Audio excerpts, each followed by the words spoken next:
Les Français ont parfois un humour qui leur est propre. Et certains Allemands ne le comprennent pas toujours, comme nous le raconte Claire Doutrio. Un jour, une jeune stagiaire allemande frappe à la porte de mon bureau à la rédaction de Carambolage. Appelons-la Anna. Anna, qui travaille avec nous depuis quelques mois déjà, me demande avec un mélange de timidité et de détermination si elle peut me parler. J'acquiesce évidemment avec une certaine appréhension, car je sens que je vais être confrontée à quelque chose de grave ou de désagréable. Anna ferme soigneusement la porte de mon bureau et prend une grande respiration avant d'attaquer. « Claire, j'ai quelque chose à te dire. »« Aïe. »« Oui, je trouve que ça ne va pas. Je crois que personne n'ose te le dire, mais moi je trouve que la façon dont tu parles à Serge, ça ne va pas. » Serge est l'un des chefs opérateurs de l'émission.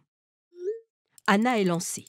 Manque de gentillesse, reproches permanents, une façon d'insister sur ses erreurs. Interloquée dans un premier temps, je comprends vite, tandis qu'Anna continue d'énumérer mes soi-disant méfaits, l'étendue de la méprise. Comment dire ? Serge et moi travaillons ensemble depuis fort longtemps. Et nous avons développé, au cours des années, une certaine affection l'un pour l'autre. Une sorte de camaraderie rigolarde imprègne nos échanges.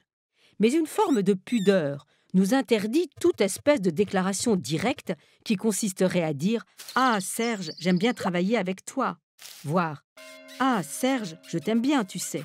Non, bien au contraire, c'est en relevant sans cesse les petits travers de l'autre, en grossissant ses infimes erreurs, ou en s'exprimant par la négative que notre amitié se manifeste. Ainsi, l'un de nous dira volontiers « Tu montres une fois encore ton manque total de discernement » quand l'autre fera une remarque particulièrement pertinente. Ou bien quand, relevant une petite erreur, on dira « Encore une bêtise que tu ne nous auras pas épargnée », ce qui en fait soulignera que le reste du temps, contrairement à ce que l'on énonce, on trouve l'autre particulièrement fiable. Ainsi, une sorte de mise en boîte permanente règne-t-elle entre nous. Personne dans l'équipe n'est dupe de cette complicité, sauf notre jeune stagiaire allemande. C'est ce que nous appelons en français une communication au second degré. Ah, ce second degré, une expression intraduisible en allemand et qui ne se laisse pas définir par les approximations ironie, humour, etc.